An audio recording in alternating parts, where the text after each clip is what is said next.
Thanks uncle. இன்னைக்கு அன்வரோட கனவு நிஜமாயிடுச்சு. அவனுக்கு என் கூட விளையாட ரொம்ப ஆசை.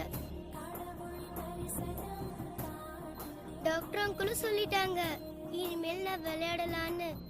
அவனுக்கு எவ்வளவு சந்தோஷமா இருக்கும்ல அங்கிள்.